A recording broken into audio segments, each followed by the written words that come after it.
बिस्मिल्लाहिर्रहमानिर्रहीम, अस्सलामु अलैकुम। मैं हूं करामत मुगल और मेरे साथ हैं सईद बलोच साहब, सीनियर जर्नलिस्ट हैं। सुप्रीम कोर्ट कवर करते हैं। मामला इस वक्त पार्लियामेंट, सुप्रीम कोर्ट और इलेक्शन कमीशन के दरमियान एक चल रहा है और लगता यही है कि अगले चीफ जस्टिस जनाब मंसूर अली शाह साहब जो डंडा थामे हुए आएंगे, वो दो चार लगाएंगे तो फिर ही उन्हें फैसला समझाना होगा, क्योंकि कागजों से तो समझ नहीं आ रही। 14 सितंबर का वजाहत वाला फैसला देख लें या उसके बाद 24 सितंबर को जो डिटेल जजमेंट आई, उसके सामने इस वक्त पार्लियामेंट खड़ी है और पार्लियामेंट सपोर्ट कर रही है, बार बार पुश कर रही है कि चीफ इलेक्शन कमिश्नर साहब कुर्बानी की बकरी बने और वो सुरखरू होंगे ताकि मखसूस नशिस्तों वाला मामला इसी तरह लटका रहे और वो आईनी तरमीम कर ले। इस फैसले में बहाम हमें तो नहीं नजर आया, पार्लियामेंट को जानबूझ के नजर आ रहा है। और इलेक्शन कमीशन जो एक आईनी इदारा है, उन्हें जस्टिस मंसूर अली शाह साहब के डंडे से डर नहीं लग रहा? बहुत शुक्रिया करामत मुगल साहब। आप कह रहे हैं कि हुकूमत और पार्लियामेंट चीफ इलेक्शन कमिश्नर को कुर्बानी का बकरा बनाना चाहते हैं। बकरी मैंने ये कहा सर, जहन में बकरा नहीं रखें कहा। जी, बकरी बनाना चाहते हैं। ये जहन में रखें कि खुदकुशी जो है ना, वो कुर्बानी नहीं होती, खुदकुशी हराम की मौत होती है। और सुप्रीम कोर्ट के फैसले पर अमल न करके पार्लियामेंट ने, हुकूमत ने और इलेक्शन कमीशन ने दर हकीकत खुदकुशी की तरफ जाने का फैसला किया है। और फिर इस खुदकुशी को कुर्बानी तो नहीं कहा जा सकता। ये फिर जैसा कि कहा जाता है कि खुदकुशी हराम होती है, तो फिर ये हराम की मौत ही मैं तो इसे कहूंगा। बहरहाल सुप्रीम कोर्ट के मुस्तकबिल के चीफ जस्टिस अब तक कुछ 4 से 5 मौके ऐसे हैं जिसमें वो ये कह चुके हैं कि सुप्रीम कोर्ट के फैसलों पर अमल दरामद करना होगा। सबसे पहले उन्होंने कहा 10 अगस्त को, आपको याद होगा, इस्लामाबाद के एक मकामी होटल में एक तकरीब थी 29 जुलाई को अकलियतों सर, से मुतल्लिक एक मेरे ख्याल में 29 जुलाई थी। चले यार, 10 अगस्त, मेरे ख्याल में 10 अगस्त की तारीख थी। और अकलियतों से मुतल्लिक ये एक फैसला था सुप्रीम कोर्ट का, और उसकी 10वीं एनिवर्सरी थी जहां पर जस्टिस मंसूर अली शाह साहब को दावत दी गई। और उस कॉन्फ्रेंस में जस्टिस मंसूर अली शाह ने बड़े दो टोक अल्फाज में एक बात कही थी। उन्होंने कहा था कि सुप्रीम कोर्ट के फैसलों पर अमल दरामद करना होगा। ऐसा नहीं हो सकता कि सुप्रीम कोर्ट फैसला दे और उस पर अमल दरामद ना हो। सुप्रीम कोर्ट के फैसलों पर अमल दरामद कोई ऑप्शन नहीं है, ये ऑब्लिगेशन है, ये आईने पाकिस्तान का तकाजा है। ये आईने पाकिस्तान हुकूमत को, इसके अलावा पार्लियामेंट को समेत तमाम रियासती इदारों को इस बात का पाबंद बनाता है कि सुप्रीम कोर्ट के फैसलों पर अमल दरामद होगा। सुप्रीम कोर्ट को ये इख्तियार आईन पाकिस्तान ने दिया है कि सुप्रीम कोर्ट जो भी फैसला देगी वो ठीक हो या गलत हो, उसके उसके उस फैसले के खिलाफ नजरसानी हो सकती है, उस फैसले के खिलाफ अपील दायर हो सकती है प्रैक्टिस एंड प्रोसीजर कानून के तहत, लेकिन उस फैसले पर अमल दरामद होगा। अब वो गलत है, सही है, ये फैसला तारीख करेगी, लेकिन फैसला उस पर अमल दरामद होना है।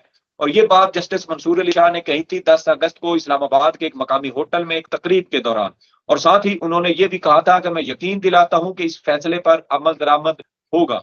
साथ ये भी कहा कि अगर आपको मौजूदा निजाम अच्छा नहीं लगता तो फिर आप कोई नया निजाम लेके आए, लेकिन अगर मौजूदा निजाम के मुताबिक आपने चलना है तो फिर आपको इन फैसलों के ऊपर अमल दरामद करना होगा। तो ये बड़ी दो टोक बात उन्होंने कही थी। फिर उसके बाद आप आ जाए 14 सितंबर को सुप्रीम कोर्ट की जानिब से 4 सफ़ात पर मुश्तमिल एक वजाहत जारी की गई थी। और उस वजाहत में जस्टिस मंसूर अली शाह ने एक बार फिर, बल्कि सुप्रीम कोर्ट के 8 अक्सरियती जजेस ने यह कहा था कि सुप्रीम कोर्ट के फैसलों पर अमल दरामद होगा। कोई एक्ट ऑफ पार्लियामेंट भी सुप्रीम कोर्ट के फैसलों को गैर मुअस्सर नहीं कर सकता। और फिर इसके तकरीबन कोई 4 या 5 रोज के बाद गलबन 18 अगस्त को एक और फैसला आया सुप्रीम कोर्ट की जानिब से, और वो फैसला भी जस्टिस मंसूर अली शाह ने लिखा। और उस फैसले में भी जस्टिस मंसूर अली शाह, जो असल में ये एक टैक्स मैटर था, टैक्स का एक मुकदमा था, और उस केस में जस्टिस मंसूर अली शाह ने कानून साजी के हवाले से कुछ तशरीह की थी। और उन्होंने कहा था कि कानून ऐसा बन सकता है जिसका माजी से भी इतलाक हो सके, लेकिन जो फौजदारी कवानीन, मामलात से मुतल्लिक कवानीन होते हैं, वो माजी से उनका इतलाक नहीं हो सकता। लेकिन जो कॉन्स्टिट्यूशनल इश्यूज से मुतल्लिक है उसके ऊपर किसी हद तक हो सकता है, लेकिन साथ ये भी कहा कि वो कवानीन या वो ऐसा कानून जो बुनियादी इंसानी हकूक को मुतासिर करता हो, उसका भी माजी से इतलाक नहीं हो सकता। जैसे फौजदारी कवानीन फौजदारी मामलात हैं, सुप्रीम कोर्ट ने मिसाल के तौर पे 10 साल पहले एक शख्स को सजाए मौत उसकी बरकरार रखी। उस शख्स की सजाए मौत पर अमल दरामद हो गया, उसको फांसी चढ़ा दिया गया। 10 साल के बाद हुकूमत या पार्लियामेंट एक नया कानून लेके आती है और कहती है कि सजाए मौत पर अमल दरामद खत्म और ये इसका इतलाक आज से 15-20 साल पीछे से होगा। तो फिर जो जिन लोगों को सजाए मौत हो चुकी, सुप्रीम कोर्ट के फैसले भी बरकरार रहे, नजर सानियां भी खारिज हो गई और वो फैसले अपनी हतमी शक्ल इख्तियार कर चुके, फाइनलिटी को पहुंच चुके, यानी उस शख्स को सजाए मौत हो गई तो इसका मतलब है कि केस हतमी हो गया और अब वो शख्स वापस तो आ नहीं सकता, जिंदा तो हो नहीं सकता। तो इसलिए ऐसे कवानीन जिसकी वजह से माजी में तयशुदा मामलात भी दोबारा से खड़े हो जाएं और अदालतों में पहुंच जाएं, तो फिर ऐसे कवानीन जो है वो बरकरार नहीं रखे जा सकते। तो फिर आप ये जो सुप्रीम कोर्ट ऑफ पाकिस्तान का जो फैसला है मखसूस नशिस्तों वाला, ये भी दर हकीकत बुनियादी इंसानी हकूक से जुड़ा हुआ है। करोड़ों लोगों ने अपने मनपसंद लोगों को वोट दिए, उनको असेंबली पहुंचाया और फिर उसके बाद आप देखें कि सुप्रीम कोर्ट ने 12 जुलाई को फैसला दिया और 6 अगस्त को जब supreme election commission of Pakistan ने अमल दरामद करना था, आप उसके ऊपर लेके आ गए कानून और कहा जी कि ये इलेक्शन एक्ट में हमने तरमीम कर दी है और इसके तहत अब सुप्रीम कोर्ट का जो फैसला है वो गैर मौसर हो गया है और इलेक्शन कमीशन ऑफ पाकिस्तान हुकूमती सियासी जमातों को एक बार फिर मखसूस नशिस्तें अलाट करे। तो अब जब आप ये कानून लेके आए और उस कानून के आने के बाद 3 से 4 मौके पर जस्टिस मंसूर अली शाह कह चुके, फिर आप ये देखें कि 23 सितंबर को सुप्रीम कोर्ट ने तफसीली फैसला जारी किया मखसूस नशिस्तों वाला और उसमें भी जस्टिस गालबन ये 23 अक्टूबर को शायद 23 सितंबर को ये फैसला आया था। फिर आप उसमें देखें, उसमें भी जस्टिस मंसूर अली शाह और 8 जजेस ये कह रहे हैं कि सुप्रीम कोर्ट के फैसले पर इलेक्शन कमीशन को अमल दरामद करना होगा, हर सूरत करना होगा, इससे पीछे नहीं हटा जा सकता। इलेक्शन कमीशन की सारी गलतियां बताई, इंतखाबी अमल में शफाफियत बरकरार रखना इलेक्शन कमीशन का काम था, तमाम सियासी जमातों को लेवल प्लेइंग फील्ड देना इलेक्शन कमीशन का इख्तियार था, आरओज और बीआरओज को कंट्रोल करना इलेक्शन कमीशन का इख्तियार था, किसी सियासी जमात से उनके कागजात नामजदगी न छीने जाए, उनके आरओज और उनके जो तजवीज कुनंदा और तायद कुनंदा है उनको अगवा ना किया जाए, किसी की हक तलफी ना हो, किसी के साथ ज्यादती ना हो, यही सारी चीजें इलेक्शन कमीशन ने मेंटेन रखनी थी। ये जो आईन पाकिस्तान इंतखाबात से मुतल्लिक 4 बुनियादी चीजों की बात करता है कि इंतखाबात आजादाना होंगे, मुनसिफाना होंगे, शफाफ होंगे और बर वक्त होंगे। तो क्या इलेक्शन कमीशन इनमें से कोई एक भी चीज जो है वो पूरी करने में कामयाब रहा? जवाब है नहीं। तो जब इलेक्शन कमीशन अपना इकलौता मैंडेट ही पूरा नहीं कर सका, तो फिर उसकी जिम्मेदारी, उसके सारा जो सेटअप है, वो तो फिर हवा हो गया। और मेरे ख्याल में करामत मुगल साहब, इलेक्शन कमीशन ऑफ पाकिस्तान एक ऐसा इदारा है जिसकी स्क्रूटनी पूरे पाकिस्तान में सबसे ज्यादा और सबसे सबसे सख्त होनी चाहिए। उसकी वजह यह है कि पुलिस के जो मामलात हैं वो भी इतने असरअंदाज नहीं होते। हसास इदारे हों, सिक्योरिटी फोर्सेस हों, इवन के फौज हो या कोई भी और इदारा हो, उसकी चीज, उसके जो उठाए गए इकदामात, उसके फैसले वो इतनी तबाही नहीं रखते जितनी एक इलेक्शन कमीशन का फैसला रखता है। मिसाल के तौर पे इलेक्शन कमीशन वो इदारा है जो 5 साल के लिए कोई भी हुकूमत इस मुल्क के ऊपर, इस आवाम के ऊपर थोपने का जिम्मेदार है।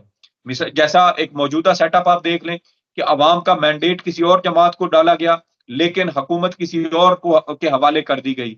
तो इतनी बड़ी गद्दारी, इतनी बड़ी अवाम के वोट की, अवाम के हकूक की तौहीन पाकिस्तान के अंदर हो नहीं सकती। मेरे ख्याल में इलेक्शन कमीशन का इस तरह का जो इकदाम होता है कि वो अपनी जिम्मेदारी अदा न करे और हुकूमत हकदार की बजाय किसी और को मिल जाए, ये माशाअल्लाह से बड़ी गद्दारी है और इसको किसी भी सूरत इसको जो है वो नजरअंदाज नहीं किया जा सकता।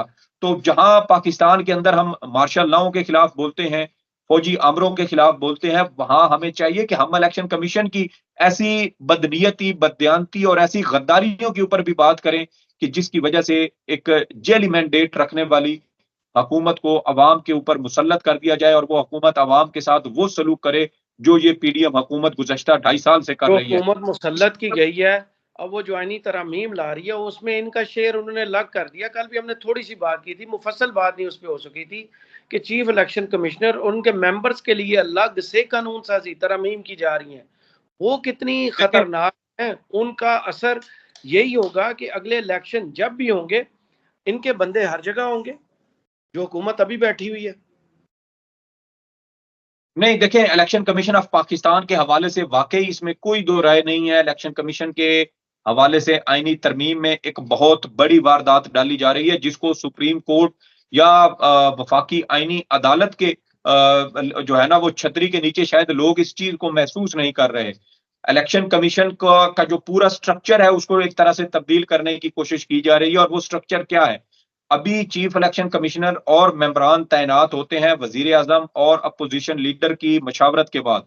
और अगर ये मशावरत हतमी ना हो तो फिर इसके हवाले से मामला कमेटी को भेजा जाता है।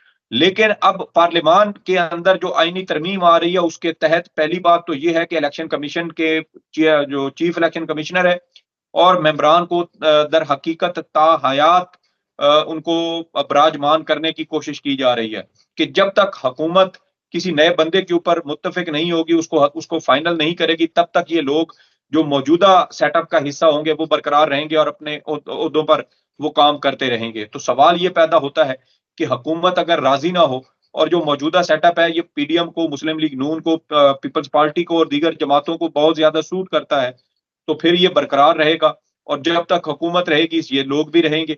तो सवाल तो फिर करामत मुगल साहब ये पैदा होता है कि अगर ये 5 साल अपनी मुद्दत पूरी कर जाए और अगले 5 साल भी इनको रखना पड़े, तो फिर इसका जवाबदेह कौन होगा? फिर साथ एक और चीज कि पार्लियामान, ये जो चीफ इलेक्शन कमिश्नर और मेंबरान की तैनाती का जो मामला है, अब वो वजीर आजम और अपोजिशन लीडर से लेकर वो पार्लियामेंट को सौंपने की तैयारी हो रही है। और वो कौमी असम्बली से और सेनेट से उसकी मंजूरी ली जाएगी अक्सरियत की बुनियाद पर। अब कोई भी हुकूमत हो, कौमी असम्बली के अंदर और अमूमन सेनेट के अंदर उनकी अक्सरियत होती है। तो जब वो अक्सरियत में होंगे तो वो अपनी मर्जी का चीफ इलेक्शन कमिश्नर लगाएंगे, अपनी मर्जी के जो है वो मेंबरान इलेक्शन कमीशन लगाएंगे। तो फिर इसके अंदर तो मनपसंद लोग आ गए, मनपसंद लोग होंगे तो मनपसंद नताइज लेने की कोशिश की जाएगी। तो फिर देखे ना कि चीजों को, पार्लियामान को पावरफुल करने के नाम पर निजाम को कैसे कमजोर किया जा रहा है, निजाम को कैसे कंप्रोमाइज करने की कोशिश की जा रही है। तो ये बात जा रहा है, न सिर्फ अभी हाईजैक किया हुआ है, आगे मुस्तकबिल में प्लानिंग भी यही है कि हर जगह अपने बंदे हो, हर जगह से खैर की खबर है, कोई हमारे सामने ना खड़ा हो, अदालतें भी ना हो, चीफ इलेक्शन कमिश्नर भी खड़ा ना हो, और वो जो डंडे वाले दोस्त हैं वो भी साथ आगे चलते रहे। प्लान तो यही चल रहा है अभी जो नजर आ रहा है बज़ाहिर। देखें, कोशिशें तो इंसान की बहुत होती हैं। वो एक शेर भी है ना कि हजारों ख्वाहिशें ऐसी कि हर ख्वाहिश पे दम निकले, बहुत निकले मेरे अरमां मगर फिर भी कम निकले। तो आज तो सवाल ये शायद है, हाँ साहब, थैंक यू थैंक यू। सवाल ये है करामत मुगल साहब के, ये ख्वाहिशात तो बहुत होती हैं, लेकिन कुदरत का भी एक निज़ाम है और वो हमारी दुनिया के साथ एक पैरेलल निज़ाम चल रहा होता है, हमें नजर नहीं आता, लेकिन हम उसको महसूस कर सकते हैं। अपनी जिंदगी के अंदर होने वाले हालात तो वाकयात की वजह से हम ये समझते हैं, देखते हैं, महसूस करते हैं कि हमारे इस दुनियावी निज़ाम के पैरेलल एक और चीज चल रही है, एक और निज़ाम चल रहा है जो बज़ाहिर हमारी आंखों से ओझल है, लेकिन वो हमारी जिंदगी पर, हमारी दुनिया पर, हमारे निजाम के ऊपर बराह रास्त असरअंदाज होता है। और वो है कुदरत का निजाम, अल्लाह का निजाम। के इंसान प्लानिंग कुछ करता है, कुदरत का प्लान कुछ और होता है। अब तक आप देख लें कि ये लोग कहते थे कि पीटीआई जो है वो हुकूमत खत्म होगी, इमरान खान अपनी जान बचाएगा, बैरून मुल्क भाग जाएगा, उसकी पार्टी तितर बितर हो जाएगी, और उसके बाद फिर वो क्या कहते हैं कि सुंजिया हो जान गलियां ते विच मिर्जा यार फिरे, और फिर पीडीएम होगी, ये पाकिस्तान होगा, इक्तदार होगा, और फिर आगे मौज मस्ती और अय्याशियां होंगी। लेकिन पूरा निजाम देखें तलपट हो चुका है, ऊपर से नीचे हो चुका है। लेकिन आज तक इमरान खान को या उसकी सियासी जमात को कुचलने में कामयाब नहीं हो सके। ना इमरान खान टूटा, ना उसके कारकुनान टूट रहे हैं, ना यार आप देखें कि आप डॉक्टर यास्मीन राशिद साहिबा जैसी एक बुजुर्ग खातून को आप तोड़ नहीं सके, आप आलिया हमजा को तोड़ नहीं सके, आप तैयबा राजा को नहीं तोड़ सके, आप सनम जावेद को नहीं तोड़ सके, तो फिर मर्द तो फिर पीछे रह गए। तो ये बिला वजह की गैर जरूरी चीजें हैं, कोशिश ये कर रहे हैं, पहले भी करते रहे हैं। इमरान खान की जमात पर पाबंदी लगाने की कोशिश भी की, प्रेस कॉन्फ्रेंस भी कर ली गई, सब कुछ करके देख लिया, लेकिन उसके बावजूद कोई कामयाबी हासिल नहीं हुई।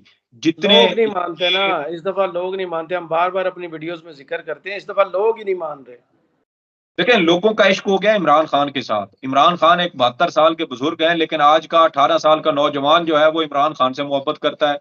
आज का बुजुर्ग इमरान खान से मोहब्बत करता है। आज का एक उधेड़ उम्र का शख्स इमरान खान से मोहब्बत करता है। तो फिर कोई तो वजह है ना कि ये लोग इमरान खान के लिए मारे भी खा रहे हैं, ये इमरान खान के लिए मुकदमे भी झील रहे हैं, कारोबार भी तबाह करवा रहे हैं, खड़ी फसलें तबाह करवा रहे हैं, घर इनके मिसमार किए जा रहे हैं, औरतों बच्चों को हरासा किया जा रहा है, उनको अगवा किया जा रहा है, सब कुछ हो रहा है। लेकिन अगर नहीं हो रहा तो ना इमरान खान टूट रहा है, ना उसकी पार्टी टूट रही है, ना उसके कारकुनान हिम्मत हार रहे हैं। वो जेल से बैठ के कॉल देता है, लोग इकट्ठे होकर सड़कों पे आ जाते हैं। ये लोग अपने रियासती वसाइल के बावजूद 100 बंदा इकट्ठा करने की पोजीशन में नहीं है। तो फिर देखें ना कि जब ये सारी चीजें एक डरावने ख्वाब की तरह इनकी आंखों के सामने खड़ी होती हैं, तो फिर इनका इनका दिल करता है कि हम इस निजाम को लेकर चलें, ये निजाम बरकरार रहे तो हमारी बका रहेगी। अगर ये निजाम तब्दील हो गया तो फिर हमारा जो है ना वो करना जनाजा नहीं है। सियासत में चल जाएगा। तो ये अब अपने जनाजा इनका हो चुका है, मैयत इनकी ताफून छोड़ रही है, और ये ना उसको दफनाने की पोजीशन में है। जहां जाकर कब्र खोदने की कोशिश करते हैं, वहीं से नीचे से जो है वो बिच्छू निकल आते हैं और इनको डराने लग जाते हैं। तो इसलिए अब ये लाश को घसीटते फिर रहे हैं, दफन हो नहीं रहा। कंधे इनके थक चुके हैं और हिम्मत इनकी जवाब दे रही है, लेकिन मजबूर हैं, और कोई रास्ता नहीं नजर आ रहा। और जिस बंदे के पास रास्ता है उसी से इनको डर भी है, क्योंकि वो गेट बंद जिसका किए हुए हैं, और लगता है यही है कि जब तक वो गेट खुलेगा नहीं, वो कैदी बाहर नहीं आएगा, मदर ऑफ ऑल डील्स होगी नहीं, निजाम आगे नहीं चलेगा, ये मुल्क आगे नहीं चलेगा, यहाँ की सियासत आगे नहीं चलेगी, मईशत आगे नहीं चलेगी। और जो और मेरी बात भी सुन लिया करें, मुझे बोलने नहीं देते आप। लोगों को पता जी ही नहीं, जी, मैं भी बोल लेता हूँ ना, मुझे भी बोलने दें। क्या बात नजर आपकी। और लगता यही है कि अब जब 26 अक्टूबर को इस मुल्क में बहुत बड़ी तब्दीली आएगी, जस्टिस मंसूर अली शाह साहब आएंगे तो कानून और आइन का डंडा साथ लाएंगे, और हर उस कमर पे वो पड़ेगा, हर उस सर पे वो पड़ेगा जो इस आइन और कानून को मानता नहीं है, चाहे वो चीफ इलेक्शन कमिश्नर हो या वो स्पीकर कौमी असम्बली हो। देखना यही है कि 26 के बाद ये निज़ाम करवट बदलता है या ऐसे ही लेटा लेटा ऊँगता रहेगा। हम भी इंतजार में, आप भी इंतजार में है। करामत मुगल और सईद बलोच को इस वीडियो से इजाजत दीजिए। कमेंट्स बॉक्स में जरूर बताइए वीडियो आपको कैसी लगी। अल्लाह हाफिज।